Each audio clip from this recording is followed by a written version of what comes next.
Welcome back to the Business Book Club. Today, we're diving into a really foundational text, Clayton M. Christensen's The Innovator's Dilemma. Yeah, the revolutionary book that will change the way you do business, that's the Yes. subtitle says. Yeah. And it really does pose a challenging question. It really does. I mean, the core idea is still kind of maddening when you think about it. Why do these great companies, the ones known for being well-managed, focused on customers, great at innovation, why do they suddenly lose their leadership? Exactly.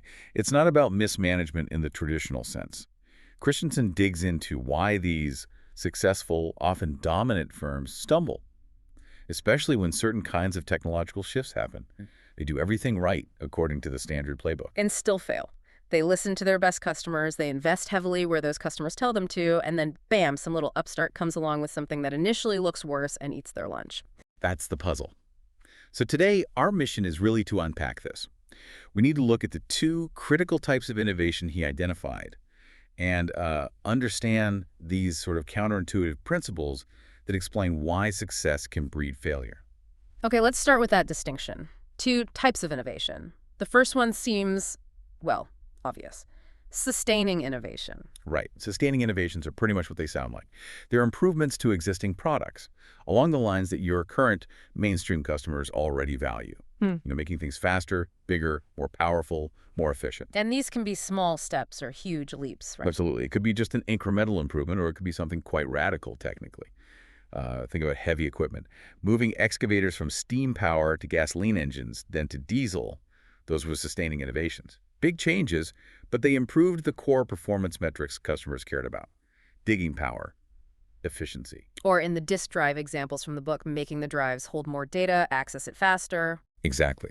Squeezing more megabytes onto a platter using new thin film heads. That's a classic sustaining innovation. And the key point is, the established leading companies almost always win these battles. Why? Because their customers demand it. Precisely. Their best, most profitable customers are asking for these improvements, paying premiums for them.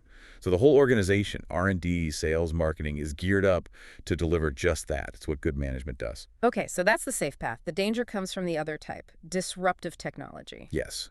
And this is where it gets tricky because disruptive technologies are almost defined by what they don't do, at least initially. They usually result in worse product performance in those mainstream markets. Worse performance? Why would anyone want that? Because they offer a different package of attributes. They're typically cheaper, simpler, smaller, and often more convenient to use. They appeal to new or less demanding customers or create entirely new markets. Like the early small disk drives, the 5.25-inch ones. Perfect example. Compared to the big 8-inch drives used in many computers, the 5.25-inch drives were terrible on capacity and cost per megabyte. The established mini-computer makers, the big customers for the drive companies, looked at them and said, no way, not interested. But they were small and light. Exactly. Perfect for a market that barely existed yet, the personal computer. That market valued size and weight over massive capacity. So the established drive makers, listening to their big mini-computer clients who wanted more capacity, Rationally ignored the smaller, lower margin 5.25-inch drives. they did. And that's the heart of the dilemma, Christensen points out. These leaders didn't fail because they were bad at technology or lazy. They failed because they listened really carefully to their best customers and invested aggressively in what those customers wanted. Good management leading to failure. It sounds like they were trapped. In a way, yes, trapped by their own success, but what Christensen called their value network. And understanding that is key to the whole failure framework. Okay, so let's break down that framework. What exactly is this value network? Is it just like the supply chain? It's broader than that. Think of it as the whole context a company operates in. It defines who you compete with, what your cost structure needs to look like, what kind of gross margins are acceptable, and crucially, how customers in that market make choices. Right. And companies need resources to survive money from customers' investments. That's the resource dependence part. You rely on customers and investors. Now, if you're a successful company, you've probably built really good systems for evaluating new ideas based on what your current profitable customers want. A system's designed to kill ideas that don't fit the current model. You got it. Processes that filter out things that don't promise high margins or large market sizes, things your best customers aren't asking for. So when a disruptive technology comes along, small market, low margins, uncertain future, the internal systems actively work against investing in it. It looks like a bad investment according to the established rules. Exactly. It looks irrational. And this ties into another problem, this constant pull-up market. Towards higher profits, bigger deals. Right. Think about the margins. Selling high-end enterprise software or, say, mainframe computers might get you 60% gross margins.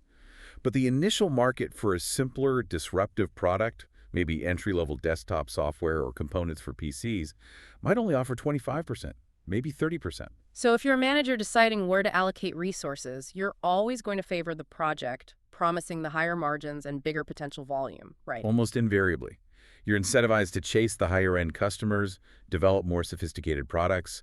You move, as Christensen maps it, sort of northeast, higher performance, higher price tiers. He uses the steel industry example here, doesn't he? The integrated mills versus the mini mill. Yeah, it's a classic. The big integrated steel mills were making great money selling high-quality, high-margin sheet steel for cars and appliances.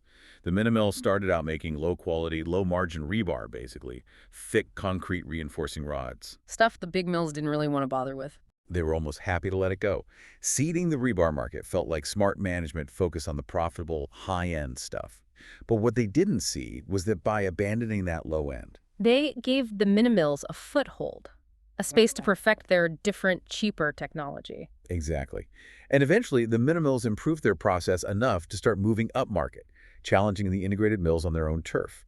That move upmarket by the established players created the vacuum. Okay, but timing seems critical here. It's not just about being upmarket. It's about when the technology itself changes relative to what customers need.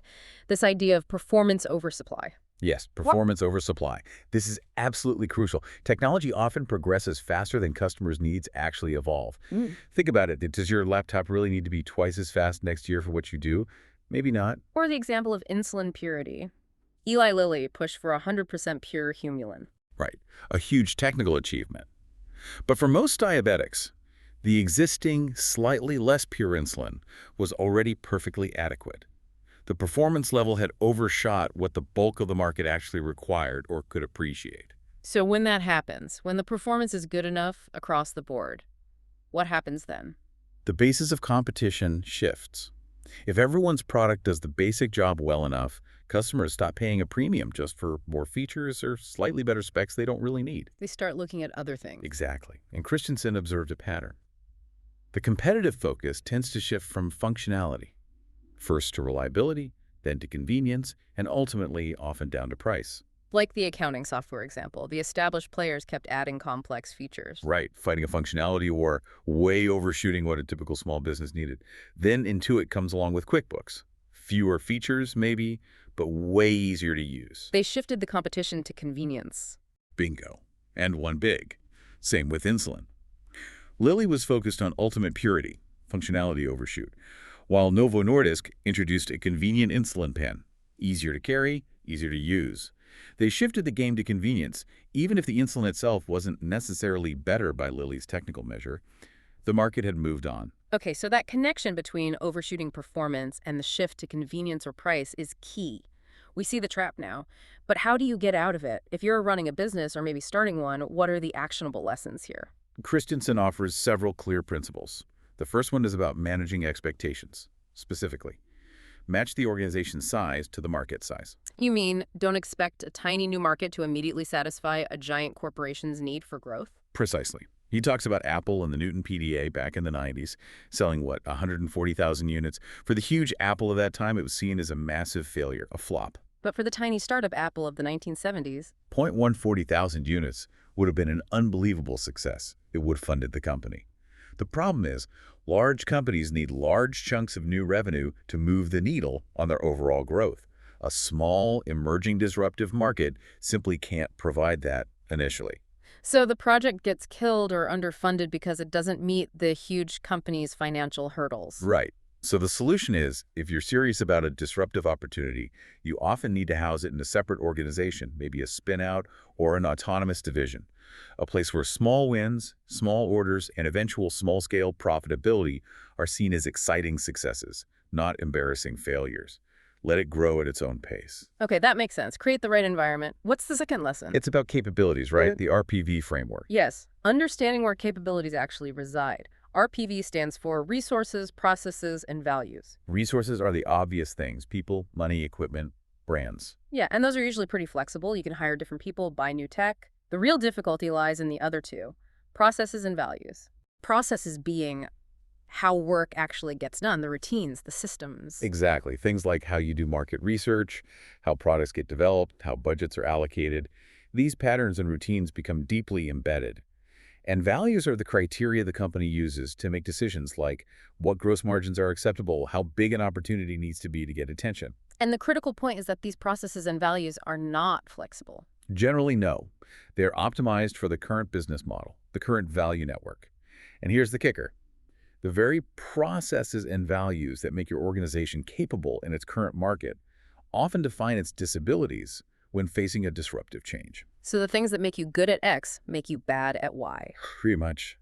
Your well-honed process for developing high-margin, complex products makes it almost impossible to quickly develop a cheap, simple one.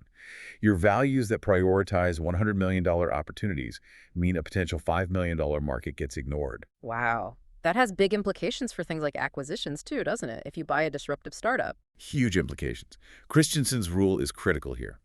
If you're buying a company primarily for its resources, its engineers, its patents, then okay, integration might make sense. But if you're buying it for its processes and values, essentially, its business model that allows it to succeed in that disruptive space. You absolutely must not integrate it fully. You can't. If you force it to adopt the parent company's processes, like complex stage gate development, and values, like meeting 50% gross margins, you will literally destroy the very capabilities you paid for. He contrasts Kmart and Woolco here, right? Yes.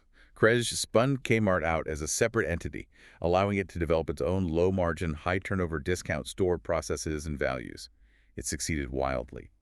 Woolworth tried to launch its discounter, Woolco, inside the main company, forcing it to conform to the higher-margin, slower-turn values of the existing variety stores. Woolco never really became a true discounter, and it failed.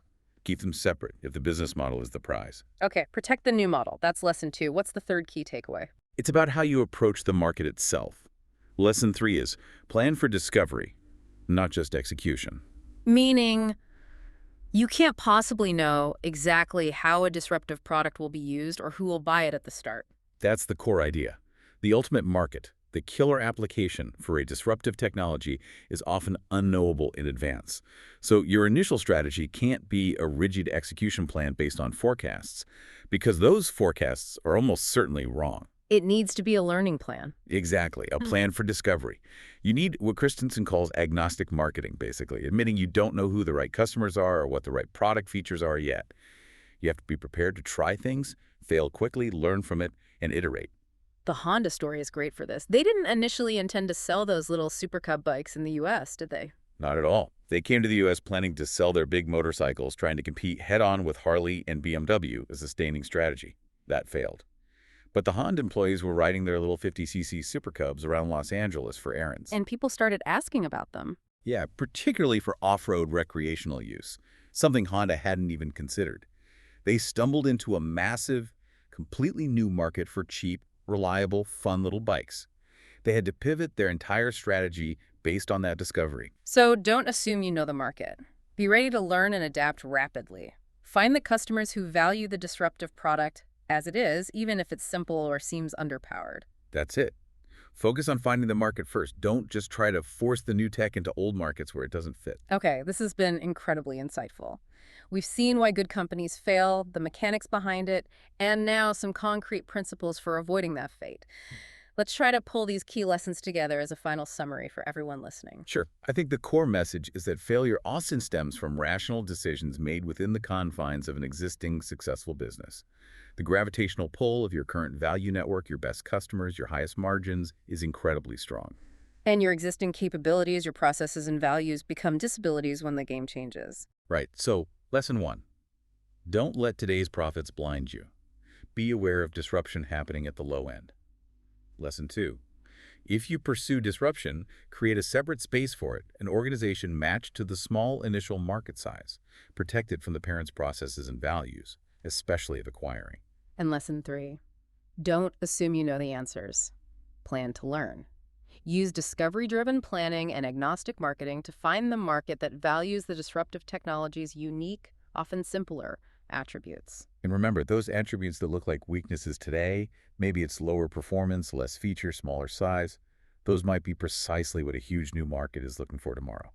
That leads perfectly into our final thought. Christensen points out that perhaps the biggest advantage a small disruptive entrant has is that the established leaders look at what they're doing and conclude it's completely irrational to pursue it. They literally can't justify investing in something so small and low margin. So the provocative question for you to think about is this. Given that rational decisions within successful companies often lead them to ignore disruptive threats, what small, seemingly irrational investment or market opportunity might you be dismissing today that could actually hold the key to your future growth and success? Something to definitely mull over. That wraps up this deep dive into the innovator's dilemma. Wow. If you found this exploration valuable, make sure you subscribe to the Business Book Club. We'll be back soon with more insights from influential business texts. Now, that's a wrap for this episode of the Business Book Club. If you enjoyed the ride, make sure to subscribe so you'll never miss our next deep dive. Got a favorite business book you'd love us to explore? Let us know. We're always up for a good read. And hey, don't keep all these insights to yourself. Share this episode with a fellow book lover or your work buddy who's always looking to level up. Until next time, keep learning, keep growing, and we'll see you in the next episode.